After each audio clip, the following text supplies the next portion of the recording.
तो चलिए इस वीडियो में बात करते हैं कॉल ग्रुप की। तो टेबल कॉल ग्रुप का क्या मतलब होता है। तो इससे पहले हम लोगों ने टेबल स्टाइल में जेब्रा स्टेप्स के बारे में पढ़ा था। तो इसमें हम लोग क्या काम करते थे, जो इवन रोज़ होती थी या ऑड रोज़ हो या इवन कॉलम हो या ऑड कॉलम हो, उसको हम लोग स्टाइल देते थे यानी कलर देते थे, जिसमें हम लोग जो सीडो सेलेक्टर है एनएच चाइल्ड इसका इस्तेमाल करते थे। लेकिन अब यहाँ पर हम लोग क्या काम करेंगे, हम लोग कॉल ग्रुप एलिमेंट का इस्तेमाल करके कॉलम का ग्रुप बनाएंगे और उसे स्टाइल देने की कोशिश करेंगे, उसमें कलर डालने की कोशिश करेंगे। तो इसी के लिए हम लोग कॉल ग्रुप एलिमेंट का इस्तेमाल करते हैं टेबल में, ठीक है। तो इसमें इवन ऑड का चक्कर नहीं है, इसमें जितने भी हम लोग कॉलम हैं उनको ग्रुप बनाकर उसको कलर दे सकते हैं। तो यहाँ पर कॉल ग्रुप एलिमेंट का इस्तेमाल होता है और ये कंटेनर की तरह इस्तेमाल होता है, कॉलम के लिए कंटेनर की तरह इस्तेमाल होता है, जिसमें ये जो ग्रुप बनाता है इसमें कॉल एलिमेंट का हमें इस्तेमाल करना पड़ता है। और इसमें दो एट्रीब्यूट होते हैं, एक तो स्पैन एट्रीब्यूट जो बताता है कि कितने कॉलम्स का आप ग्रुप बनाना चाहते हैं, और दूसरा एट्रीब्यूट जो स्टाइल है, जो कि उस पर्टिकुलर जो कॉलम्स हैं उनमें कौन सा स्टाइल आपको देना है ये बताता है, ठीक। तो यहाँ इस एग्जांपल से इसको समझते हैं। और इसमें कुछ चीज़ें और भी आपको ध्यान में रखनी है, वो ये है कि जो कॉल ग्रुप एलिमेंट होता है यानी tag must be child of table element, मतलब टेबल एलिमेंट के अंदर ही आपको कॉल ग्रुप का इस्तेमाल करना है, जैसा कि आप यहाँ पे कर रहे हैं, ठीक।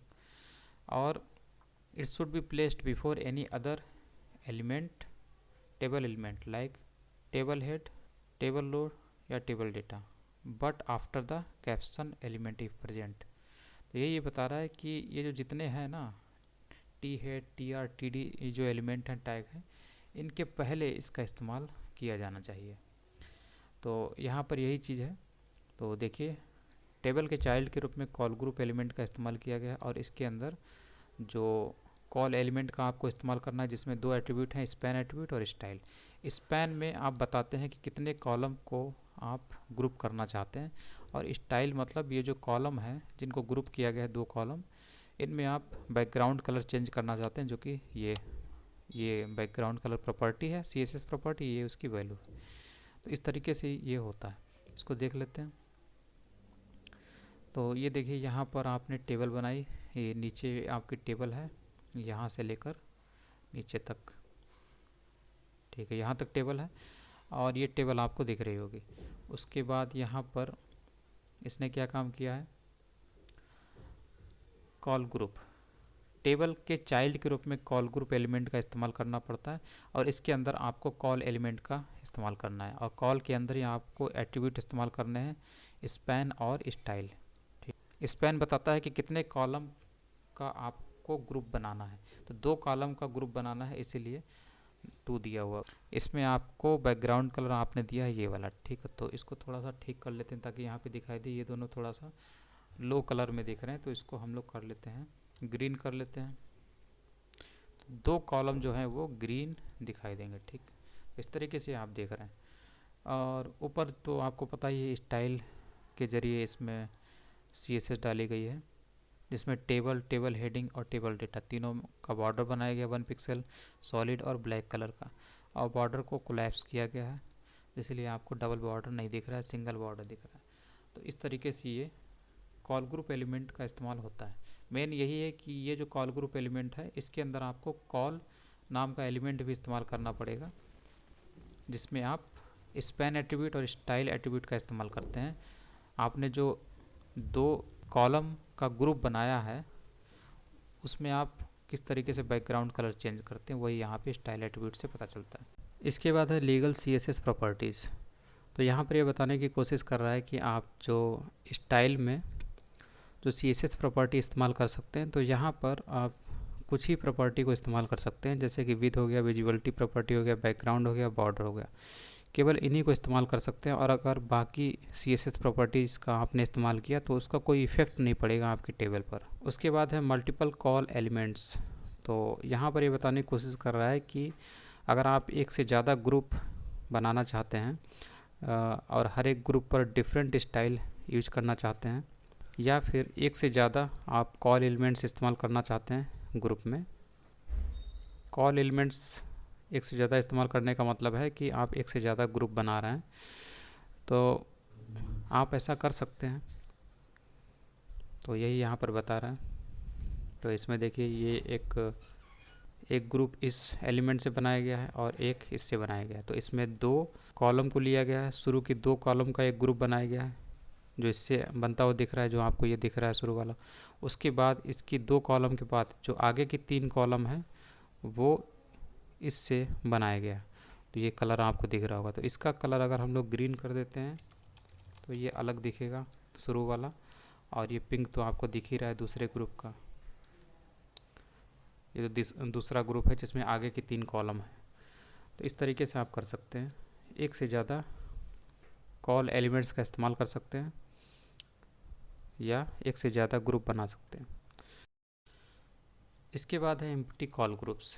तो इसमें ये बताने की कोशिश कर रहा है कि अगर आप टेबल के मिडिल में किसी कॉलम को स्टाइल देना चाहते हैं तो आपको एक एम्प्टी कॉल एलिमेंट इस्तेमाल करना पड़ेगा। तो सिंपली इसका कोई मतलब नहीं है, ये बस बता रहा है कि आप जब कॉल एलिमेंट का एक ग्रुप बनाएंगे तो उसमें स्टाइल मत दीजिए। जब आप स्टाइल नहीं देंगे तो क्या होगा, ग्रुप तो बना ही होगा, अगला जो ग्रुप बनेगा वो आगे आगे वाली जो दो कॉलम होंगी उन पे बनेगा। ठीक है, तो पहली वाली जो तीन कॉलम है उनको छोड़ के आगे की दो बनेंगी और ये दो हमारे मिडिल में आ जाएंगी। इसीलिए ये यहाँ पर स्टाइल ना देने की बात कर रहा है। ग्रुप तो बनेगा लेकिन स्टाइल नहीं दिया है इसमें। तो इसीलिए आपको जो ये वाला जो ग्रुप है, इस कॉल एलिमेंट से जो ग्रुप बनेगा वो आपको मिडिल में दिखाई देगा, टेबल के मिडिल में दिखाई देगा। बस यही यहाँ पर बताने की कोशिश कर रहा है। तो अगर आप सोचिए, अगर आप यहाँ पर स्टाइल दीजिए और इसका कलर वाइट रख दीजिए, तब भी तो आपको यहाँ पर ये वाला ग्रुप है, ये भी तब भी तो आपको मिडिल में ही दिखाई देगा। ठीक है, इसको ऐसे कर सकते हैं। तो इस तरीके से इस कॉल एलिमेंट से जो ग्रुप बना है वो आपको यहाँ पे दिख रहा है तीन कॉलम से, और कोई फ़र्क नहीं पड़ा। अगर हम यहाँ पर स्टाइल को हटा देते हैं तब भी कोई फ़र्क नहीं पड़ेगा, सेम आउटपुट आता है। तो यही चीज़ यहाँ पे दी हुई है। या फिर इस तरीके से करिए, मतलब कलर वाइट दे दीजिए यहाँ पर स्टाइल में, नहीं तो आपको एम्प्टी कॉल ग्रुप से इस्तेमाल करना है, यहाँ पर स्टाइल देना ही नहीं है। तो दोनों में से कोई तरीका अपना सकते हैं। उसके बाद है हाइड कॉलम्स। तो कॉलम को हाइड भी कर सकते हैं, इसमें हमें विजुअलिटी कोलैप्स प्रॉपर्टी का इस्तेमाल करना होता है। तो इसको देख लेते हैं। तो यहाँ पर आपको ये दिख रहा होगा, ये जो कॉल एलिमेंट से जो ग्रुप बना हुआ है, तो इसमें ये दो कॉलम के बाद जो तीन कॉलम का ग्रुप बना हुआ है वो आपको हाइड दिखता है, नहीं दिखता है। ठीक, तो इसको देखते हैं। अगर इसको हम लोग हटाते हैं तो ये कैसा दिखता है, वो आपको अनहाइड हो जाएगा, यानी कि कंप्लीट टेबल आपको दिखेगी, जिसमें पहली दो कॉलम का एक ग्रुप आपको दिख रहा है, मंडे ट्यूसडे वाली कॉलम। उसके बाद तीन कॉलम का एक ग्रुप दिख रहा है आपको, वेडनेसडे थर्सडे और फ्राइडे। और यही गायब है क्योंकि इसी में आपने लगाया है विजिबिलिटी कोलैप्स। ठीक है, अगर हम लोग यहाँ पर जैसे अभी ये विजिबिलिटी कोलैप्स लगा हुआ है तो इससे आपको अब देखेंगे वेडनेसडे थर्सडे और फ्राइडे ये कॉलम गायब हो जाती हैं। देखिए गायब हो गई। ठीक, अगर इसी को सपोज हम लोग यहाँ पे कर लेते हैं तो क्या होगा, ये जो आगे की दो कॉलम है मंडे ट्यूसडे ये गायब हो जाएंगे, बाकी सैटरडे से आगे वाली ये सब मिलेंगे। यानी सैटरडे के पहले जो थी यानी वेडनेसडे थर्सडे फ्राइडे ये भी मिलेंगे, सैटरडे संडे भी मिलेंगे, लेकिन मंडे और ट्यूसडे गायब हो जाएंगे। ये देखिए